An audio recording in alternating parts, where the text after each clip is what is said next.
Assalamualaikum warahmatullahi wabarakatuh. A'udzu billahi minasyaitonir rajim. Alhamdulillahi rabbil alamin wassalatu wassalamu ala asyrafil anbiya'i wal mursalin wa ala alihi wa sahbihi ajma'in. Allahumma anfa'na bima 'allamtana wa 'allimna ma yanfa'una wa zidna 'ilma. Subhanaka la 'ilma lana illa ma 'allamtana innaka antal alimul hakim. Allahumma amin. Alhamdulillah, syukrunillah. Pagi ini insya-Allah kita akan terus mentadabur surah Al-Mulk, surah 67 berdasar kepada buku Kerajaan Allah. Tuan-tuan dan puan yang memiliki buku ini bolehlah buka di halaman 52. Kita masih lagi mentadabur ayat 2 daripada surah Al-Mulk, ya. A'udzubillahi minasyaitonir rajim. Allazi khalaqal mauta wal hayata liyabluwakum ayyukum ahsanu amala. Jadi Allah menciptakan kematian dan kehidupan itu adalah untuk menilai siapakah di antara kita ini orang yang lebih baik amalnya. Wa huwal azizul ghafur. Sedangkan Allah itu maha perkasa lagi maha pengampun. Itu ayat 2 yang sedang kita tadabbur. Apa yang kita sedang tadabburkan ini adalah berkaitan dengan proses. Kita nak fahamkan bahawa Allah mentadbir. Allah memerintah alam ini melalui proses. Itu yang kita kena faham. Jadi desain kita adalah proses-proses itu kita faham. Dalam hukum fizik pun ada proses dia. Biologi ada proses dia. Kimia ada proses dia. Itu secara sainsnya. Tapi ini kita melihat pandangan umum daripada sudut penceritaan Al-Quran. Jadi proses. Sebab itu walaupun Allah mencipta kita ini, seluruh makhluk ini Allah kata secara umumnya diciptakan daripada air. Allah menjelaskan bagaimana dia mencipta tanam-tanaman, menghidupkan bumi yang mati. Itu Allah cerita khusus. Turunnya hujan, bumi yang mati hidup balik. Itu secara umum. Kemudian khususnya Allah cerita bagaimana hujan menumbuhkan tanam-tanaman sehinggalah dia menghasilkan buah-buahan yang menjadi rezeki kepada kita. Kemudian Allah cerita pula bagaimana manusia itu dicipta daripada air. Maka orang yang mengkaji bidang fiziologi contohnya akan melihat peranan air. Kalau tak cukup air, orang tak boleh berfikir. Sehingga ke level itu. Mana perlunya air dalam tubuh. Dan kita perlu cukup air untuk kita hidup sehat. Tanpa air yang cukup, kita berlaku proses yang dipanggil dehidrasi. Kekurangan air yang boleh membawa kepada kematian. Itulah hebatnya air kepada manusia. Kemudian di sini hari ini insya-Allah kita akan melihat pula bagaimana Allah ceritakan Allah cipta binatang daripada air. A'udzubillahi minasyaitonir rajim. Wallahu khalaqa kulla dabbatin mimma فمنهم من يمشي على بطنه ومنهم من يمشي على رجلين ومنهم من يمشي على رجلين ومنهم من يمشي على أربع يخلق الله ما يشاء Inna Allah ala kulli syai'in qadir. Dan Allah yang telah menciptakan setiap binatang melata daripada air. Maka sebahagian dari haiwan itu ada yang berjalan di atas perutnya dan sebahagian berjalan dengan 2 kaki, sedangkan sebahagian yang lain berjalan dengan 4 kaki. Allah menciptakan apa yang dikehendakinya. Sesungguhnya Allah Maha Kuasa atas segala sesuatu. Surah 24, Surah An-Nur ayat 45. Ini dalam ayat ni kita nak melihat khusus bagaimana Allah sebut dia telah menciptakan semua haiwan itu daripada air. Lihat tu betapa terperinci. Nah, itu sebab tuan-tuan dan puan, kalau kita tadabbur, kita mencari ayat-ayat ni, kita akan melihat, tengok tadi. Sebelumnya Allah cerita umum bumi ini Allah hidupkan dengan air. Kemudian Allah cipta manusia itu, tentang manusia secara khusus dicipta daripada air. Tanam-tanaman dicipta daripada air. Ayat yang kita baca ni Allah nak khusus kepada penciptaan haiwan. Sama juga haiwan dengan kita, dia perlu air. Sebab tu tak ada haiwan yang tak minum. Semuanya akan mencari air. Sebab apa? Sebahagian besar tubuhnya juga adalah air. Itulah yang kita kena faham. Jadi Allah sebut tadi tentang haiwan. Haiwan ini Allah cipta. Pernahkah kita perhati? Dalam fahaman kita, umumnya yang kita faham, bila sebut berjalan, mestilah dengan kaki. Tapi pernah kita terfikir bahawa Allah jadi makhluk tak ada kaki tapi dia boleh berjalan. Dalam ayat ni Allah sebut dia berjalan atas perutnya. Lihatlah ular. Ular tak ada kaki tapi dia bergerak pantas. Dengan apa pergerakannya? Dengan perutnya. Itu Allah jelaskan. Sebahagian lagi Allah kata berjalan atas dua kaki. Ala rijlain. Dua kaki. Itu biasalah kita lihat ayam, itik, burung, dua kaki. Umumnya kita melihat burung semua bersayap, boleh terbang. Tapi ada burung yang tak boleh terbang. Dia hanya berlari di atas bumi saja. Contohnya burung unta, burung puyuh. Jadi ini semua kita kena perhati, tuan-tuan dan puan. Ini semua makhluk haiwan yang ada di sekitar kita. Kalau puyuh tu memang kita selalu makan daging puyuh. Memang sedap berbanding dengan ayam. Tapi pernahkah kita perhati? Puyuh tu ada juga sayap tapi dia tak terbang. Dia akan berlari. Jadi itulah Allah hendak kita melihat. Itu yang Allah sebut makhluk yang berjalan di atas dua kaki. Kemudian Allah sebut pula binatang yang berjalan di atas empat kaki. Ala arba'. Mana empat? Dia ada empat kaki. Lembu, kambing. Semua kebanyakan binatang-binatang yang saiznya besar berjalan di atas empat kaki. Gajah, harimau, kangaroo. Kangaroo nampak macam ada empat kaki. Tapi kalau kita perhati dia berjalan, berlari sebenarnya atas dua kaki. Sebab yang dua lagi pendek. Jadi seolah berfungsi bagaikan tangan. Kita lihat kejadian ciptaan Allah. Pada binatang saja, Masya Allah kalau kita perhati. Kemudian kita melihat kera. Binatang primate. Beruk, kera, lotong. Ungka. Dia ada berapa kaki kalau kita perhatikan? Dua atau empat. Jadi mereka ini Allah bagi kelebihan. Tangan dia berfungsi. Untuk dia melompat dan sebagainya. Kaki dia gunakan dua kaki dan tangan dua tangan. Sebab dia lebih fungsi yang di atas itulah fungsi tangan. Untuk dia berpegang, bergayut dan sebagainya. Jadi semua ini kalau kita perhati, Masya Allah. Kita akan melihat di sanalah kebesaran, keagungan Allah. Di situlah yang kita diminta perhati tu. Kadang-kadang kita lalui ayat-ayat ni, dulu-dululah saya pengalaman saya sendiri. Bila baca ayat-ayat ni kadang terfikir, apalah Allah nak cerita benda ni. Tak nampak. Tapi dah akhir-akhir ni kan, kita bertambah ilmu kita. Bertambah kematangan hidup kita. Baru kita faham. Rupanya Allah nak tunjukkan aku ni siapa. Aku ni yang mencipta semua ni. Aku yang mengatur semua ini. Aku yang memerintah. Di situlah Allah nak cerita. Jadi bila kita baca surah Al-Mulk, kerajaan Allah, inilah dia yang perlu kita perhati. Kalau tidak kita tak akan kenal, tak tahu siapakah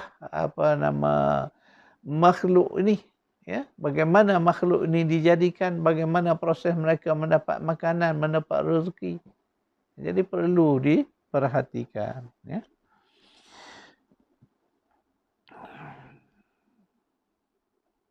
sebelumnya saya juga telah menyebut bahawa Allah jadikan tumbuh-tumbuhan. Kita baca lagi satu ayat pendek ya tentang tumbuhan.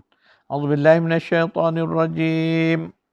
Wa nazzalna minas samaa'i ma'an mubarakan فأنبتنا به جنات وحب الحصيد. Dan kami turunkan dari langit air yang banyak manfaatnya, lalu kami tumbuhkan dengan air itu pohon-pohon dan bijirin tanaman yang diketam. Surah 50, surah Qaf, ayat 9. Kami telah menurunkan dari langit, Allah kata, hujan akan air. Itulah hujan. Itu dah banyaklah dicerita. Tapi yang dalam ayat ni, Allah nak menyebut bagaimana Allah menghidupkan dengan air hujan itu jannatin, kebun-kebun, pohon-pohon, wahabbal hasid, dan juga tanaman-tanaman yang diketam. Jadi Allah nak kita membezakan. Kita ni melihat tanaman ni ada banyak kategori jenisnya. Kalau kita di sawah, ada padi. Padi itu tanaman yang disebut tanaman yang diketam, itulah tanaman yang kita jadikan sumber makanan asasi kepada diri kita. Kemudian yang lain-lain, tumbuhan-tumbuhan lain itu untuk buah-buahan. Ya. Tapi makanan asas adalah bijirin. Termasuklah jagungnya, skoynya, bali, oat, gandum, beras, padi. Ya. Itu semuanya adalah tanaman-tanaman yang kita disebut dengan jelas. Wahabbal hasid tadi. Ya, tanaman yang kita ketam. Jadi mari kita melihat ya, tuan-tuan perempuan, cerita air. Jadi cerita air ni satu, saya dapat, itulah setelah mendalami ini, baru saya buat kajian sendirilah. Bukanlah secara ilmiah, tetapi kajian secara sederhana saja. Mana kita nak melihat air itu apa sebenarnya. Itu yang saya tulis dalam buku, Kita Adalah Air. Jadi saya menceritakan bahawa air itu sangat dominan dengan manusia. Ini satu aspek yang kita melihat. Kita ni sangat perlukan air. Itu dipanggil keperluan biologi kita. Secara hayatnya, physically-nya, kita sangat perlukan air kerana tubuh kita ni 70% air. Kalau tak ada air atau kurang air, maka hidup kita ni tidak normal, tidak sihat. Itu satu. Makna dari sudut lahirnya. Lagi satu, dari sudut psikologi. Itu kita kena perhatikan. Sebenarnya Allah cipta kita ni kerana dalam diri kita ni memang ada 70% lebih air. Maka diri kita ni ada magnetik, tarikan kepada air. Pernahkah kita terfikir? Kenapa setiap minggu bila orang nak berrekreasi, orang akan pergi ke laut? Ke pantai. Kemudian ada yang pergi ke hutan. Mencari tempat-tempat air terjun, sungai. Kenapa? Pernahkah kita fikir? Di situlah yang saya sebut tarikan magnetik secara psikologi ni. Air ni ada tarikan kepada kita. Kita suka pada air. Kalau tanya mungkin kita susah nak menjawab. Kenapa? Kita susah jawab. Tetapi makna air itu satu keperluan rohaniah kita. Satu keperluan psikologi kita. Bila kita melihat air laut yang membiru itu, hati kita akan terasa tenang. Melihat ombak menggulung-gulung, ya, membadai pantai, ya, hati kita, jiwa kita menjadi tenteram. Sama juga mendengar suara dari air terjun, ya, menyebabkan hati kita merasa tenang. Malahan hujan, ya. Datangnya hujan, kita akan terasa jiwa akan tenang, tenteram saja. Inilah emosi kita. Makna kita ini kerana bahagian besar diri kita air, dia ada tarikan magnetik itu. Mana emosi kita akan respon dengan air di mana sahaja. Sayangnya kita tak kaji, kita tak perhati. Kalau kita kaji, kita perhati, kita akan dapatilah. Allah dah sebut dah. Semua yang hidup, aku cipta dari air. Malah diri kamu, wahai manusia, aku cipta dari air. Jadi tarikan hubungan emosi, hubungan fizikal kita dengan air itu sangatlah kuat. Kita pernah fikir tak selama ni apa yang saya sebut tadi?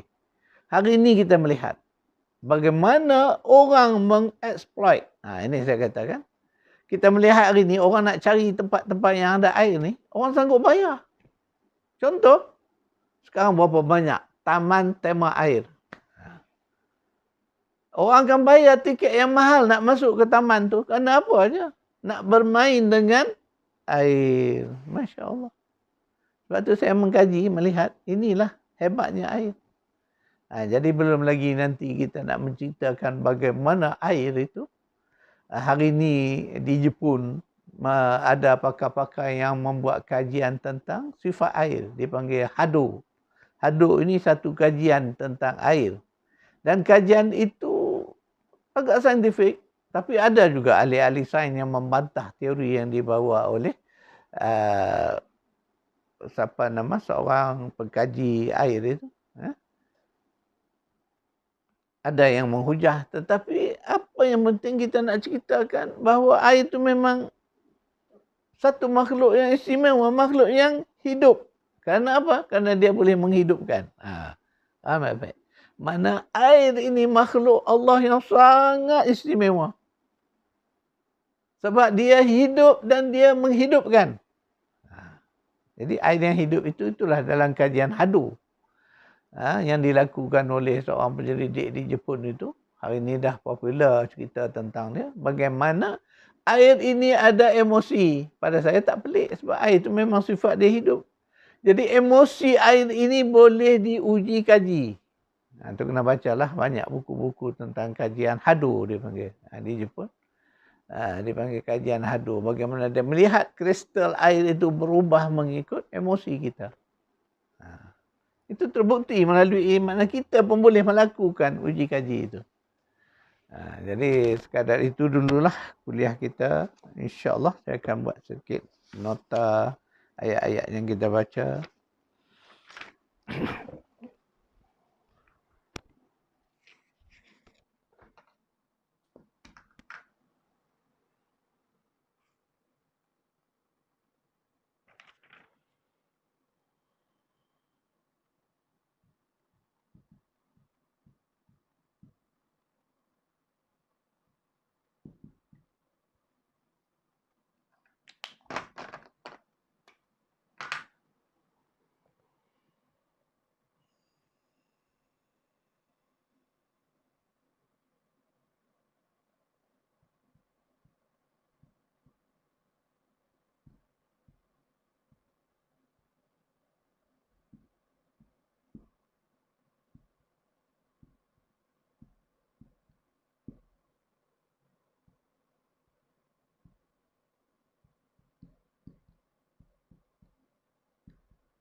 Sekadar itu kuliah kita insyaAllah kita akan bertemu lagi pada kuliah yang akan datang.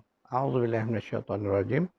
Allahumma rabbana atina fid dunya hasanah wa fil akhirati hasanah wa qina adzabannar. Sallallahu ala Muhammad wa ala ali Muhammad walhamdulillahi rabbil alamin.